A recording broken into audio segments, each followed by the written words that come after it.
Beau, have you ever been a victim of a real estate scam? No, I've never been scammed. But I've also, most of my rentals have been a handshake deal. No lease. It would scare me to do a handshake deal. I mean, I've always had a lease, and I've always asked for a lease. Whether you're renting a house, an apartment, or looking for a getaway this summer, real estate is a scammer's paradise. Speaking of summer vacations, Travis isn't here today. We are here, and we are manning the ramparts to make sure that bad stuff doesn't happen to you by talking about a bad thing that happened to our producer. And with that, welcome to What the Hack, the true cybercrime podcast. I'm Adam Levin. And I'm Beau Friedlander.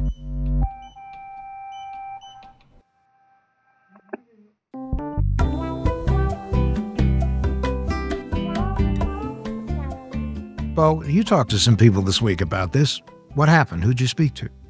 Well, first up is John Isles. John is third generation Reading, Connecticut, and he has never gotten scammed. So, John, you have a rental property. How do you find people to rent it? How do I what? How do you find people to rent your property? By word of mouth and with a broker, a listing broker. So right now you have the local garbage man, John, in your place. Did you Correct. find word of mouth or broker? Both. Oh. It gets complicated. Okay, but would you ever list it with a computer? No. Why not? Because I'm not a computer person. I'm not computer literate. Do you own a computer? No. Do you know how to use one? No. All right, that makes you pretty scam proof. Listen, the scammers are out there alive and well, believe me. I'm not scam proof. But he didn't get scammed. That doesn't really help us. Nope. But then I spoke to my friend Pasquale Pilato, who also is a landlord. You're a landlord, right? Right. I have several rentals. Okay. And so how do you get tenants? How do you do that? Sometimes by word of mouth, sometimes through real estate people. So you hire a broker to put it out there and list it? Sometimes, but not always. Not always. So when you do word of mouth, do you always do a contract? Do they always have a lease? No.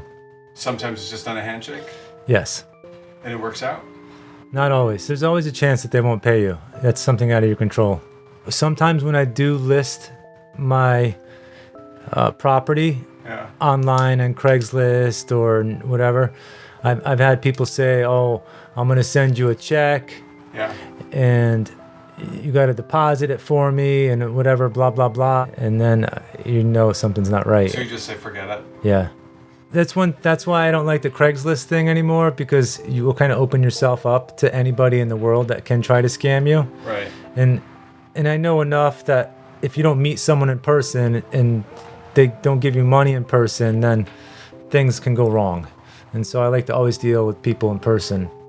Okay, well, that doesn't help us either. No. So then I reached out to a friend of mine who, hi muckety muck, sorry Dave, but you are, at a big real estate company in Brooklyn. Hey, David, how are you? Good. Waiting for Rebecca here. And he got me in touch with Rebecca Epstein, who is in charge of residential rentals for their company. Here she is. I'm letting in Rebecca. Hi, Rebecca Epstein. I'm here. Hi, how are you? Hi, I'm well, thank you. How are you? I'm good, thank you. And what does she have to say? Where do you work? Two Trees Manor in Brooklyn. And in Brooklyn, and is Two Trees a large holder of land and property, or small? Yeah, it's pretty large. Does Two Trees have you experienced a lot of online scams or people trying to scam people using your property as bait? It's definitely happened to us before. Not directly where people would come to us. We have very strict application and background check and all of that. So there does come a point where we notice something fishy on our end, but if they're trying to use our name and bait with our properties, that also has happened. I've been with the company for 8 years, and in those 8 years, I'd say it's happened maybe a handful of times, more so recently than ever before in the last, call it 3 years. where, you know, they post something on Craigslist. They say it's $1,500 a month. And if you send me your security deposit, I'll give you the keys, meet me at the building. They show up to the building. They come to a team member and they say, hey, I'm here to pick up my keys. And they're like, what are you talking about? But when your folks are renting out a new place, obviously they're not doing a handshake, right? There's a lease. No. Okay. And who handles that typically for your company? So we use a third-party verifications company where we do our background check through them also. They give you a recommendation and we're pretty rigorous. There's also an additional 6-point checking system that we could use for fraud screening, for documentation. And we have somebody, we dub him, you know, a PI. I won't use his name, but we're like, detective, you know, so-and-so. You're on the case, check this one out, because he has tracked people down to a fake address that they've given us. And you actually employ a private investigator to No, that's a joke. We call him. Oh, it's a joke. And so the guy you call the PI, is he on staff or is that your third, is that a vendor? No, he's on staff. He's just really good at it. So your sense is that you probably haven't gotten scammed because you have good systems in place. Does that sound about right? I would say that's about right. Well, that also doesn't help us because she isn't getting scammed either because they have a culture where they do it right. Yeah, I know. I mean, it kind of stunningly, if you think about it. They even have the guy she described as their in-house PI, who's not really a PI, who, can smell a scam from a mile away. And, every organization should have that bird dog that can smell a scammer in the bushes. About 1,000 years ago, Beau, I was a bird dog. Now, is that dog years or human years? Anyway, listen, I would say, I wasn't going to bring it up, but Adam, I did want to talk to you because while I was speaking to Two Trees, I was thinking, in the 80s and early 90s, am I right? In addition to Flock of Seagull and Crazy Hair and people who poofed their hair to go out at night to bad nightclubs playing Men at Work, there was also probably, it was easier to scam people in real estate, no? It was a lot easier, but on top of which, it was different kinds of scams. The scams were less about rentals and more about, especially in places like New York, where buildings were converting to co-op. It was how do people switch in and out of apartments so the landlords aren't really sure who the tenant is. What Adam's talking about is a thing that happened and still happens, but it was really prevalent in the 80s and 90s in the tri-state area, say New Jersey, New York, Connecticut. I guess it still happens, but it's not as common. If you lived in a rental and the whole building, everyone in that building or the majority of people in that building wanted to go co-op, they could actually buy their units. And there was a huge negotiation rigmarole around that and the way that it happened. How did that work, Adam? Well, it was all about getting units for a discount. And because the demand was so great in a place like New York, because vacancies were so low, it was worth a whole lot of money to be a tenant in a rent-stabilized building that was going co-op. So how much of a discount are we talking about? At least 30%. What? Really? So, and if I'm remembering correctly, sometimes you could factor in the fact that you were there for 20 years and that would affect the price too, or no? No, it was just if you were a tenant, you had a right to buy your apartment at a discount. And a lot of people who were tenants bought the apartments at a discount and flipped them almost simultaneously with buying them for a significantly higher price. That doesn't sound like a crime. That sounds like someone taking advantage of a situation with the flipping of apartments. Oh, no, they were taking advantage of a situation. Well, the impropriety here was that some people would sort of sell before they sold, and this is what I mean by that. They would make someone pay them cash under the table to get in the building as a renter in their unit, leave, and then that person would get the benefit of the discount. Someone was paying them to get into their apartment as if they were the tenant, then get the benefit of the discount, and then either stay or sell it to somebody else, almost simultaneous with their closing. When I lived in Sweden, it was extremely difficult to get an apartment legally. There was a, what do you call that, with a lottery? And you would wait literally your whole life for an apartment. That is, unless you wanted to pay some key money. And key money was a thing in the tri-state area as well. And that's what we're talking about. It's just a bribe. That's what it is. It's a bribe, or it's money changing hands that nobody knows about. And it was for sure not done online. It was for sure not conducted with Zelle apps or anything else, a cash app. It was all just money under the table, hush, hush, handshake. Beyond handshake, it was dark money. It's real estate dark money. Bottom line is people were able to buy at a discount when they weren't entitled to because they really weren't the tenant. So now, Adam, as a real estate person, did you ever get to play PI like they have the dude at Two Trees? Absolutely. How so? I would sit up in the sales office, which was generally high up in the building, and I would look down, and at midnight, I would see people moving in and moving out, and then I would go downstairs in my sweatshirt and jeans and say, hey, can I help you move in? And by the way, what's your name? And where do you come from? And why are you here? And what's going on? And you actually did help them in? I did help them in because the point So you could tell which apartment it was, right? Absolutely. Gathering Sneaky. information. Did you ever experience any other kind of like a pure play scam? What you're talking about is it's underhanded, it's bad behavior, it's trickery. But I'm talking about like a 3-card Monte, kind of pure play scam. Did that exist? We didn't really have that problem in those days, and we were very tough. I mean, we took application fees, we took applications, we did background checks on people, credit checks. We made sure they were who they said they were. So I think we're coming in a little bit backwards. I did that on purpose. Because it is hard to scam a company. And, we do this stuff all the time, and I still am a little hard put to figure out how to scam a big company like Two Trees. Although I'm going to think about it, Dave, and watch out. It's got to be one of the easiest things on earth to target a person looking for an apartment because they're usually stressed out. They need a place. They need a specific place. They have something in mind. And when they think they've found it, they're vulnerable. Damn the torpedoes, full speed ahead.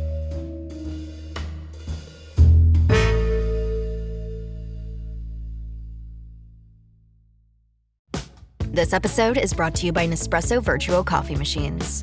Ready to enjoy the bold flavors of barista-quality Nespresso iced coffee at home? Simply fill a glass with ice and press the brew button on your virtual pop machine to enjoy rich double espressos roasted to stand up even when chilled. Refreshingly bold iced coffee. Refreshingly easy to make at home. Visit Nespresso.com to shop now.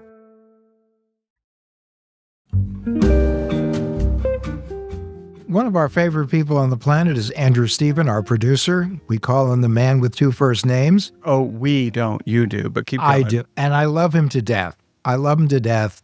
And I was very distressed to hear that someone tried to scam him. So, Andrew, what happened? So it's weird to be on this side of the microphone. But yeah, I was looking for a new apartment. I've been renting for a while in Los Angeles, and I feel like anyone who rents is always sort of kind of looking for a better place. You sort of pick and choose what are your priorities when you're renting and when you have a specific budget in mind. Don't you have a lease? I mean, you can't just leave, can you? Or can you? Yeah, I mean, I've been at this place for over a year, so it's just month to month at this point. Oh, you don't have to. They don't make. All right. Okay, got you. So you can go. So the minute your lease is up, you're like, maybe it's time to go. And does your landlord listen to this program? Because if he does or she does, you might have a problem. Well, this is an interesting thing, and I've only ever rented in LA, so I don't know if this is normal for other cities. I don't think I've actually ever spoken with my landlord. We have a property manager who I mostly communicate with, and they communicate with this big conglomerate that owns many different apartment buildings. Is it like the Overlook Hotel? Miles and miles of hallways? No, that's actually one of the things I like about this apartment is that it's not too big. I think there's maybe like 15 units in this building. Okay. So you like that, but you want to move. What are you looking for? I'd love to be a little bit closer to the coffee shops and the bookstores and the restaurants that we go to often. People say LA is not a walkable city. I like to challenge that. I'd love a 2-bedroom so I can set up my office and be a little bit more private. And I'd love a yard space. Yeah, Andrew, you do like to walk. I mean, didn't you walk across Spain?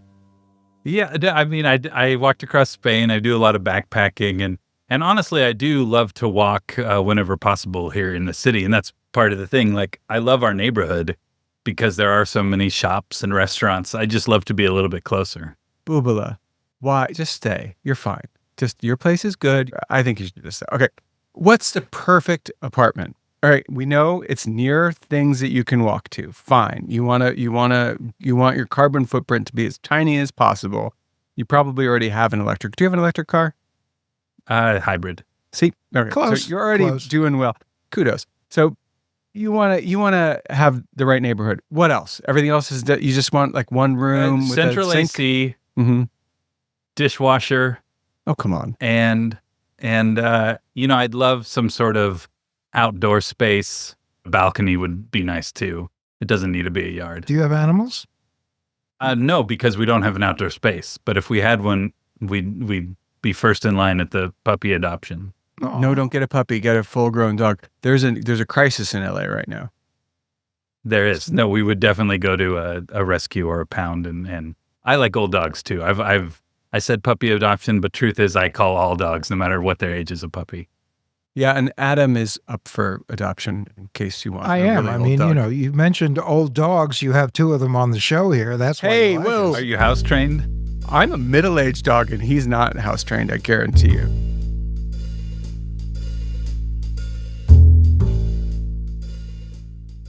Okay, so you're looking for this apartment. It's got to be in a neighborhood that you can walk around to where you want to go. It should, preferably have some outdoor space for you to put Adam in, and some central AC. How's it going? I would say over the past 6 months, I've maybe gone and visited 2 or 3 places, and they have their pros and cons too. So it ends up being just sort of picking and choosing. What do you want more than another thing? But the experience has been overwhelming because it's you show up at an open house and there's hundreds of people there. Like it's very almost claustrophobic. It's tough to actually get a sense of what the space would be like with just me and my partner living there. And they usually go really quick. Most of my friends who have places that I envy, they've all just been personal referrals or like, oh, I'm moving. Does anybody want this apartment? And it never even gets listed anywhere. Well, not only that, but there is such demand for apartments right now that if you don't come in with checkbook in hand, you may not get the apartment. Well, no, but I mean, there is such a demand that, they're gone almost as soon as they're listed. All right, where are you searching for apartments? Honestly, just I end up just going to Google and just sort of typing in rentals and zip codes. What are you finding? Maybe I have a very specific set for what I'm looking for, but it's either places that are too small and look really run down, affordable, but pretty run down, or places that are, renting a 5-bedroom house in Hollywood Hills, which is also way outside of my market. So you visited a few places in the past few months. Yeah. When you're online, though, I mean, how often do you come across something that really tickles your fancy? When I look, which is maybe once a month, there's a handful, maybe 5 to 10 places that look interesting. And of those 5 to 10, maybe I reach out to half of them. I hear back from 1 or 2. Now, help me feel the moment of discovery. You said you haven't seen many places. Put me in the moment, Andrew. You found something. So I was on Craigslist, which I know can be a harbor for scammers and criminals, but their rental search interface works with the way my brain works. I love that I can toggle and click certain attributes, and I can get a map view, and I can click has central AC, has parking space, has yard. In this block, in this neighborhood, I get a map view of everything, only has pictures. Like, to me, this takes away so much of the pain of searching for a place. So I did this, and I found a place in my neighborhood, just honestly like a couple blocks away from where I am now. I didn't have the quite exact address because they keep that private, and I was like, this is it. This is perfect. It's the same price I'm paying right now. It looks like it's going to be bigger. It has the things that this apartment is missing. this is it. All right, so it basically gives you every aspect that you're looking for. Like the ad was written for him, it sounds like, Adam. It was a needle in a haystack. Okay.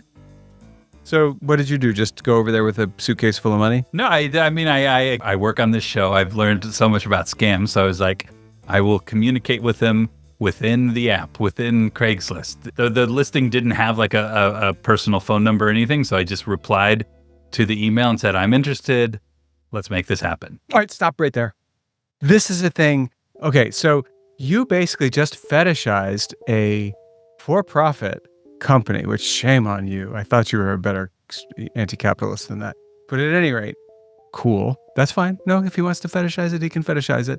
Here's the problem I Could have have. gone on apartments.com, you know. Jeff Goldblum would have loved you. Here's the thing. Listen, Adam. Here's What? my problem with this thing is there's a link because it's the only way you can communicate, and it's to an email that you don't know what the email is because it's been anonymized, and it goes somewhere. You don't know where. To me, creating a situation where the only way to do something gives you zero agency in the communication. You have no say over knowing who you're talking to. I totally see where you're going here, Andrew, but did you get an answer? Yeah, they sent me, I was assuming it was copied and pasted, just, typical realtor rental management company copy that basically said, great, here's a link to apply, fill out this form, pay the application fee, and schedule a viewing. Why do you assume it was a copy and paste, though? I just assume for these people are responding to hundreds, if not thousands of requests that they, I use copy and paste if it's a boilerplate email. Were there typos? No. Okay. I mean, I make typos too, so I may not be the perfect person to tell. Well, but from listening to this show that typos are sometimes, even in this day of ChatGPT, typos can be a telltale sign. Yeah, and look, I mean, I know we've said it already on the show. If it's too good to be true, it probably is. But I was thinking, what could hurt for emailing them? Like, it's an anonymized email. They don't even have my contact information. Like, at the very least, let me get a little bit more information before I go out of my way to assume this is too good to be true. Okay, what did the cut and paste say? It basically said, we're so excited, fill out this application form, pay a fee, and, on the website, you can schedule a viewing at the location too. Red flag, how much was the fee? A $35 application fee, which was, in my experience, has been standard of all the places I rent. But generally, when you pay the fee, isn't it after you see the apartment and once you decide you want to make the deal? Yeah, no, and I wasn't going to pay yet. I just saw that was something they were asking for. So I would do it. I would totally do that. And I bet a lot of people would do that. And what's cool about that for the scammer anyway, is you can get a lot of $35 application fees that way. A lot. The $35 application fee has always felt like a scam, even when it's coming from a legitimate company, because they're only going to take one renter. And yes, I know there are costs in pulling a credit report and stuff like that, but I'm sure they're making some money off those applications. Oh, I think they are, but I think, and I can tell you from the management company's perspective, it costs them money to pull the credit. It costs them money to have somebody actually review the application, and just time is money. So therefore, there is some expense, but no question, it's like shipping and handling. So, but the question, Andrew, what was the information they were asking for on this application? It felt like straightforward, standard issue stuff, driver's license, social security number so they could pull credit report, contact information, emergency contact information, references, and their contact information, stuff like that. Yeah, not unreasonable if it's a legitimate management company. And all the information that you just listed, somebody, an emergency contact, where you live, where you've worked, what your social security number is, your driver's license number, all of that would be in the Tyco starter kit scammer box set that you buy on Amazon to become a junior scammer, right? That's all the information the scammer needs for any number of scams. Every scam you could think of is Right. is there. And they got $35. Yeah. And the person was also stressing that there was a lot of interest and that I needed to act fast. So that's a classic. So there's Pressure. red flags being raised, but there's also, again, legitimate companies do that either to pressure you to make a sale or because there really is a lot of people interested, which has been my experience trying to rent. Oh, No, totally. look, when red flags and a bag of chips is when you then Google the phone, some aspect of this listing, like maybe it's the actual title of the listing, or maybe it's a fact about the listing, and you see if it pops up again, and maybe do it in quotes with the word scam and see if anything pops up. That's red flag with a bag of chips. This is just a little bouquet of red flags. I think you're still within the territory of like, I really want this place. I'm going to push forward. Did you push forward? Yeah, so I didn't pay the fee, and I went back and forth a few more times over email, basically saying, look, before I do any of this, before I give you any info or pay the fee, I want to see the place. Can we schedule a time to see the place? No, Andrew, these are all reasonable things you're talking about, but you did something great. You slowed it down. Yeah, and at this point, I was still thinking this is probably legitimate too. So regardless, I didn't want to pay before I saw it. But now the ultimate piece of legitimacy. Did you actually see the apartment? So this is when the alarm started going off, because it was excuse after excuse. He was out of town.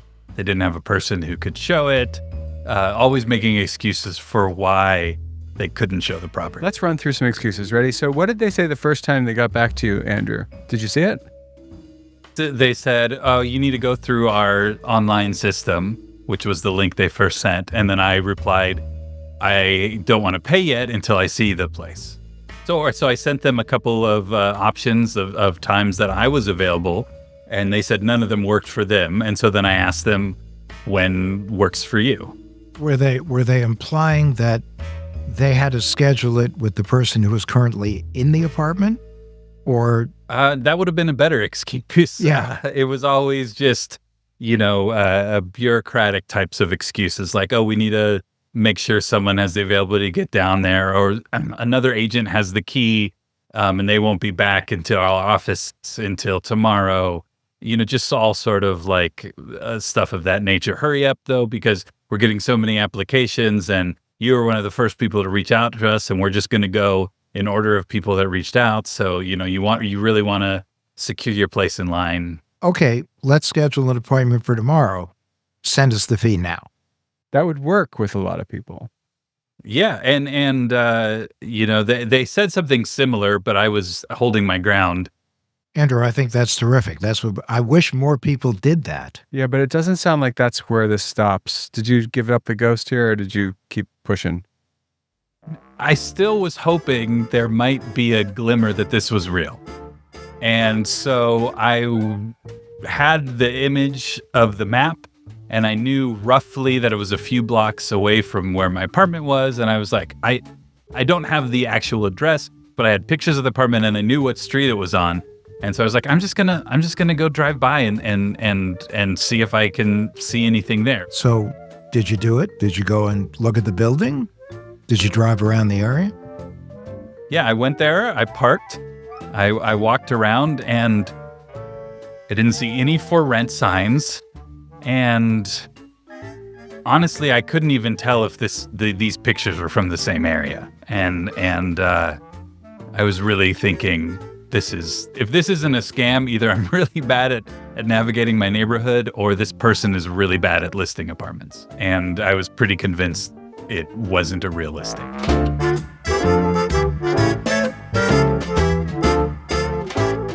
What made you convinced it wasn't a real listing? Because you find a building and I just want to make sure I understand, how did you make that decision?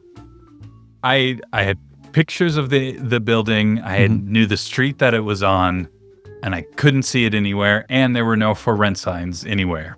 Well, I don't buy the for rent sign thing, but I'll go with the picture thing. But that's easily remedied. Did you do a reverse image search? I didn't at the time, and that's one of the things I'm sort of kicking myself over. I know we always say on this show to do it, No, but hindsight's 2020. Yeah, it's one of those things too where it's like finding a place is hard enough through the legitimate means if I haven't made that clear. And it was also just another step that is just like I just want to find my perfect apartment. I went back to my email and I clicked on the link to go to the listing to pull another image to do some reverse images on, and the link was taken down. It was no longer on Craigslist. Well, that's the best indication that you're dealing with a scam, is that somebody else has been scammed and complained. Now the link is gone. Now you know for a fact. Or it was legitimate and the apartment was rented. So this brings up a lifestyle thing for me, and I am probably in the minority here, but this is a lifestyle issue. Whenever I'm thinking about buying something, whether it's from a legitimate retailer or a possibly legitimate person who's selling it on a Facebook marketplace, usually for me, I do due diligence. I start with due diligence, and it does include all kinds of things. It's not just a reverse search. It's, phrasing. I try to see if person's profile has been flagged. It takes like 2 minutes to do, but it is a lifestyle thing. And this is like, there's a book from the 80s called the Covenant series, Lord Fowl's Bane. And Thomas Covenant was a character in there, and he had leprosy. And what that meant for Thomas Covenant was that he couldn't get injured. If he did get injured, he stood a chance of losing the thing that was injured. And if it was his leg, that was his leg. Bye-bye leg. So a lot of the time, it's probably why I'm such a hypochondriac today, in this book, Thomas Covenant is making sure that he hasn't hurt his leg. Because the other thing was like he couldn't feel it, so he wouldn't know if he hurt it because it was numb because of the leprosy. Anyway, the point is, we need to be as vigilant as Thomas Covenant when it comes to being online, because if there's anything like a leper colony in the world today, it is online life. Our digital lives, there's leprosy everywhere, and you have to be very careful. Boy, there's an image get it. that'll stay with me for a while. Mean it, like the scammers are like the leprosy, and you have to be checking constantly.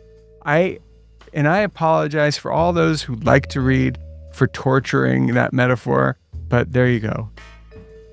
Well, we've talked off air, we've joked off air on this show that I'm annoyingly optimistic, and I guess there's part of me that struggles with being that cynical at times, but ironically, now I'm at a point where it's just like, I don't even know. Nothing's real online. I'm just assuming that every listing I see is a scam.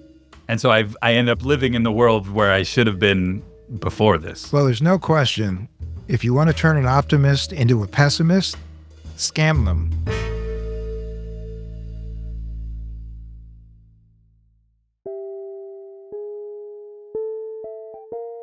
So I have a question. I think it's pretty obvious now looking back. You can see sort of the scam layout, especially for us who make this show. I wish I saw it sooner. But what I'm wondering is that the webpage that they sent me that looked official, where I was filling out my personal information for the application, I started filling it out and then stopped and was like, wait, I need to see this place first. Now, was any of that information available to them, even though I never hit like submit send? Probably not. I think you'd have to click the submit button, but Beau is going to the videotape here. No, I'm not. Sometimes when you fill out a purchase form for something you want to buy online, you'll get retargeted, right? Have you ever noticed that? Like I want to buy this shirt. Oh, I don't want to buy this shirt. But then they'll write back to you and say, hey, you want to buy this shirt? Yeah, we noticed that you started to fill out a form to buy the shirt. What happened? Change your mind? Yeah, or your card. Or I get the thing where it's like something's been in a shopping cart online for a while, and I'll get the email that's like, "We noticed you haven't made this purchase yet. Here's a 10% off coupon." Right. And I'll often do that on purpose to wait for the discount. So here's the thing. That is not because your information somehow is transmitted to them. That is because you clicked on a link that was either associated with a Google shopping affiliation or a Meta shopping affiliation. And Meta and or Google, they have your contact information. So the reason you're getting that email is because they've contracted with one of those companies to be able to have that so they can retarget you. So no foul thing there. I mean, unless you think that that's a foul thing, which I kind of do, but that's a conversation for Elizabeth Warren and Chuck Grassley to have with the Congress, not for us to figure out. Did I say that right, Adam? Kind of. Probably your form did not register that information. There are forms that are capable of seeing what you did without you hitting send. Well, there's a more sinister thing, too, is what if at the time you click the link, they actually put malware in your computer? That's possible, too, depending upon who was It's behind the possible, link. but I mean, it's possible if you're, you happen to pay hundreds of thousands of dollars for that kind of spyware, but it's not likely. Well, and thankfully, I've put in the stuff I've learned on this show. I've put in, precautions and stuff in place. I did type in my social number. I mean, I'm sure that's already been out there in leaks. You should have your things frozen anyway, so it doesn't matter. Exactly. So it's like I'm not too worried. I'm more just annoyed and frustrated at all the time lost, and then now I'm sort of put off looking for a new place. So the only thing that happened here was you applied for an apartment, and you didn't feel right about the way they were asking for information and a fee, so you stopped, and then the apartment was no longer listed as available. Well, you didn't actually apply for the apartment. You expressed interest in it and got an application, but you didn't apply yet. Right, because he smelled a rat. Right. So, and then the apartment was gone. So you either did the right thing or missed out on a great apartment. However, and I know I did this out of order, but after this whole ordeal, I did Google the website that the fake application was on with the word scam afterwards, and it wasn't conclusive, but there was many sites of people asking, "Is this a scam?" To me, makes it smell awful lot like a scam. Possibly. And here, and there are, if it's possible to create the illusion that you're investing in Bitcoin through a platform on an app that's in your phone that is completely fake, then it's possible to fill out a form that is completely fake and for it to look completely real. We know that. The bottom line is, Adam, we should all take a victory lap. What the Hack with Adam Levin has managed to save somebody who has worked on hundreds of episodes of What the Hack. We win! Yeah, it's a win, sort of.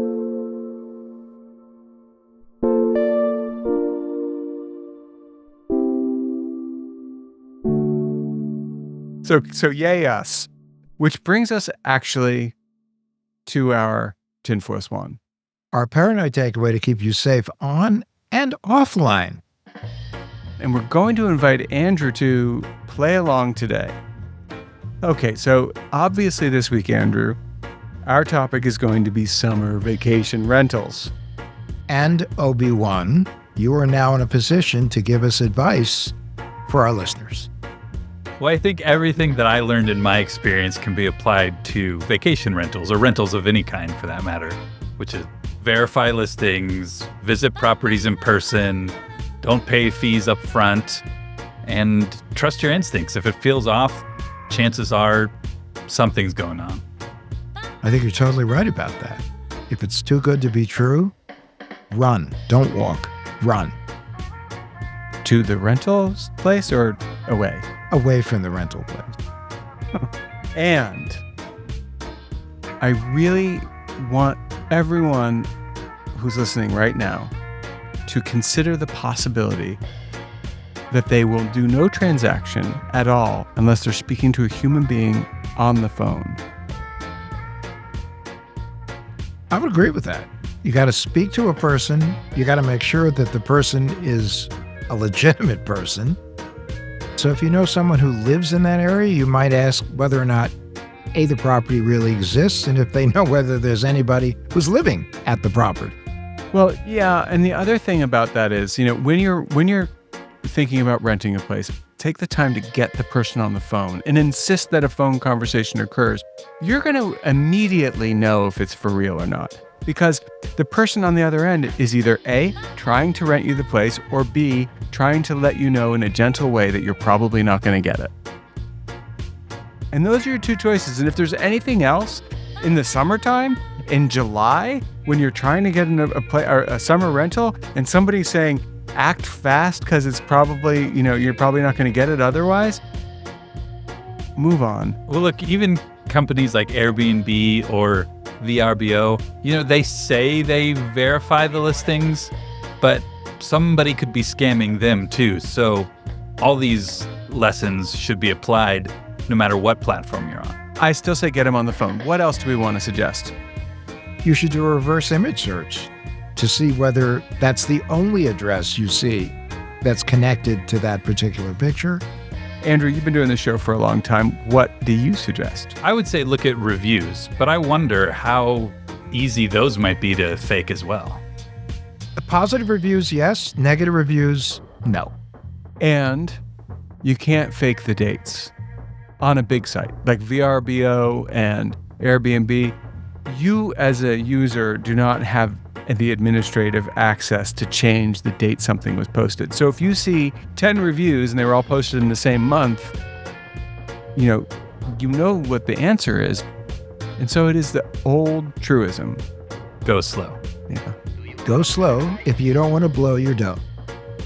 Thank you, Johnny Cochran. So that is our tinfoil swan. I feel like we've probably moved you a little closer to the I'm not getting scammed this week column, but we never cease to be amazed at the scams that are successful, and we really like hearing about them. So if you've been scammed, we want you to go to adamlevin.com and get in touch with us. There's several buttons you can push to get in touch with us there, and we hope you will push all of them all at once. Often, and please rate and review on your app. That helps other people find our show and hopefully learn something about things that are out there that scare them or should be scaring them half to death.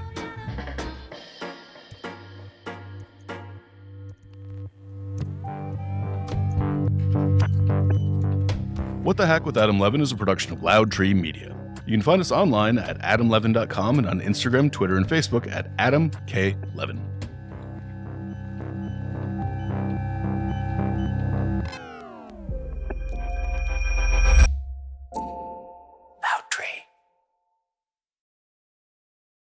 Behind every great meal is a person with a story to tell. Hear them on Culinary Characters Unlocked, the podcast that reveals the lives behind the food. Hosted by me, David Page, Emmy Award-winning journalist and creator of Diners, Drive-Ins, and Dives, as I talk with everyone from culinary legends to mom-and-pop standouts about the creativity, grit, and passion that shape the food we love. Follow Culinary Characters Unlocked on Apple Podcasts, Spotify, or wherever you get your podcasts. Behind every empire are the people history tried to forget. Lost Roman Heroes tells the stories of the remarkable characters who shaped Rome from its mythical beginnings to its final fall. Each episode blends armchair storytelling, sharp historical insight, and a bit of humor to bring these lost figures to life. From generals to scientists, from rebels to empresses, from priests to politicians, these lost Roman heroes have one thing in common. They stood up for civilization when the bad guys threatened, and in doing so, they changed the course of human history. If you're into history that's vivid, surprising, and deeply human, this show's for you.